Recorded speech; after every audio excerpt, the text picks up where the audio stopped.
it's Deborah Poneman, founder of Yes to Success, where we offer knowledge and tools for you to live your ultimate life, and Ageless, anti-aging for your brain, your body, and your future. Have you ever thought about how the nature of life is to always go towards more and more? For example, a seed becomes a sprout and then grows a stem and then eventually a flower or a piece of fruit. And that nature is always fulfilled every step of the way. For example, a flower is fulfilled when it's a seed, but it still wants to become a sprout. And then it's fulfilled as a little sprout, but it still wants to become that strong stem with thorns and leaves. When it's a seed, it doesn't think, oh, I'm such a loser. I'm only a seed. I don't have a flower yet. And then after it flowers, it becomes a seed again and again starts moving towards becoming a flower. To a flower, every stage of growth is perfect. And so it is with people. As William Butler Yeats once said, happiness is neither virtue nor pleasure, nor this thing nor that, but simply growth. We're happy when we're growing. But there are people who complain that their lives aren't moving fast enough, and others who, unfortunately, aren't interested in growing. They're out of the flow of natural law, and that's why they suffer. They try to maintain the status quo. They stay in dead end jobs or in dead relationships. They don't want to take risks or allow themselves to pursue their visions. Why? Because they're afraid of two things. They're afraid of stepping out of their comfort zone to create something greater for themselves and failing, or stepping out of their comfort zone to create something greater for themselves and succeeding. That's right, succeeding, because both would cause people to give up what's comfortable, what they know. So they choose lives of mediocrity. In fact, statistically, 90% of people choose to surrender to the status quo, to just do their job every day and not even consider doing something that lights them up a lot more. And you know what? If you take a risk, there is a chance you might fail. But if you don't take a risk, there is little to no chance you'll ever feel as if you've succeeded. And the truth is, newsflash, there's really no such thing as failure. The idea of failure is just a trick your ego plays on you when it tries to make you believe that other people's opinions of you are somehow important.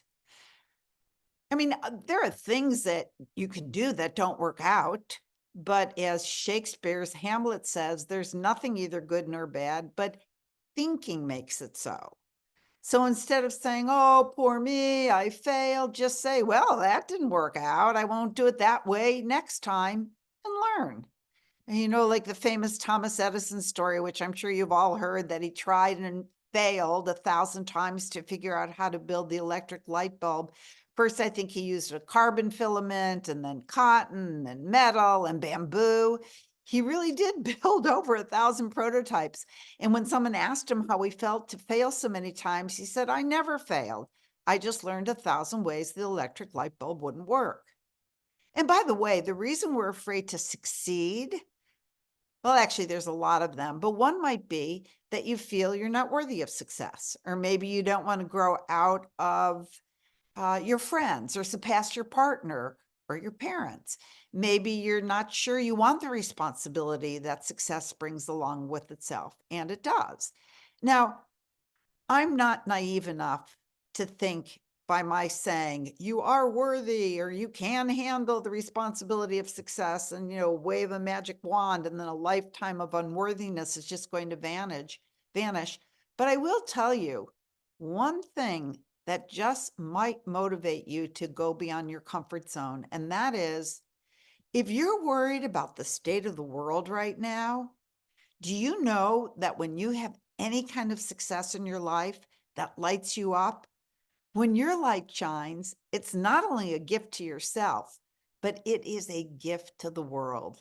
Like one lighthouse lights the way for thousands of ships.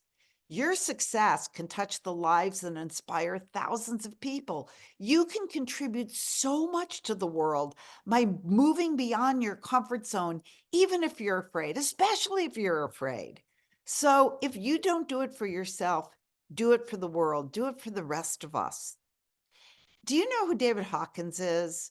If you don't, he's the author of the book Power versus Force, who, through his 30 years of research, found that approximately 87% of humanity calibrates at a collective energy level that weakens them. Okay, what does that mean?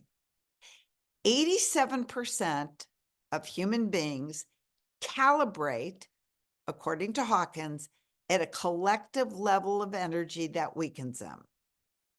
Okay, before I explain what it means, a little more about David Hawkins, who, by the way, died in 2002. He was a renowned spiritual teacher, a psychiatrist, a physician, a researcher, a lecturer, but most importantly, he was the developer of the widely known map of consciousness. He discovered that every word, every action, every emotion, every person, every group of people, every rock, everything can be calibrated as to its vibration. 1,000 being the highest, like Christ, calibrated at 1,000, and 20 being the lowest. You can look online and find a lot out about him and his work, but the lowest emotion that calibrates at 20 is shame, and then guilt calibrates at 30, and then next is grief at 40, and then fear, and at the top, the highest calibration is enlightenment at 1,000. And just below it is peace, and then joy, and then love, and then acceptance. But that's not what I was going to tell you.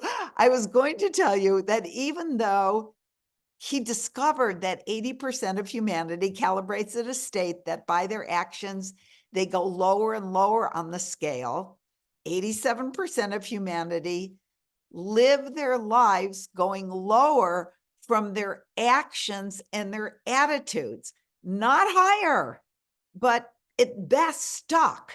Get it? But that higher energy, high vibration people actually counterbalance the negative effect of the low energy for the planet. If they didn't, the planet would have been gone a long time ago. And what's even more mind-blowing, this doesn't happen at a 1-to-1 ratio.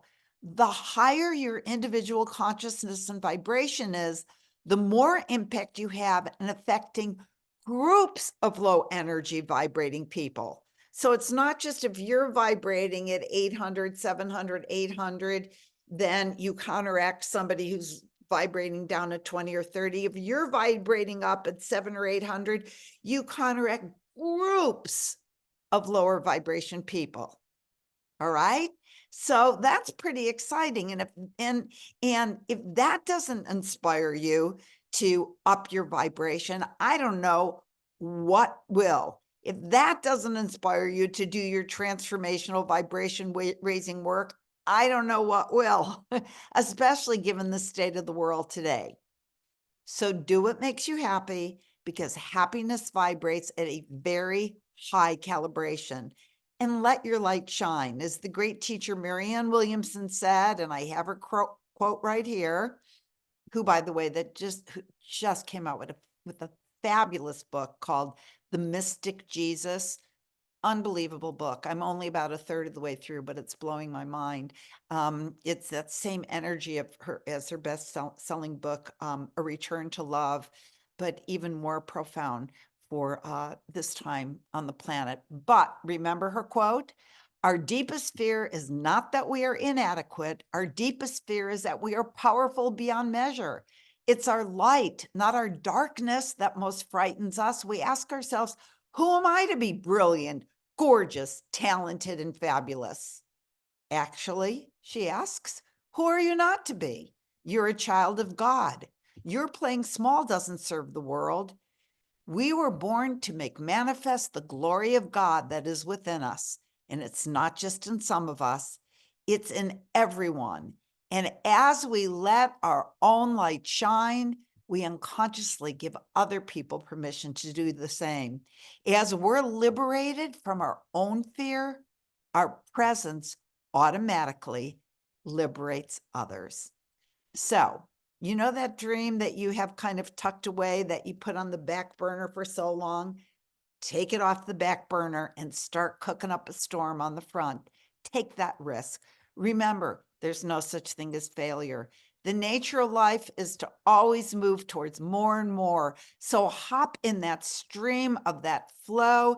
And if you're not willing to do it, to have a great life for yourself, do it because the world needs you now to shine your glorious light. So, thanks for taking the time to be with me today, and I wish you a great week of elevating that vibration and stepping outside your comfort zone. We've got to do this together. See you next week. Bye for now.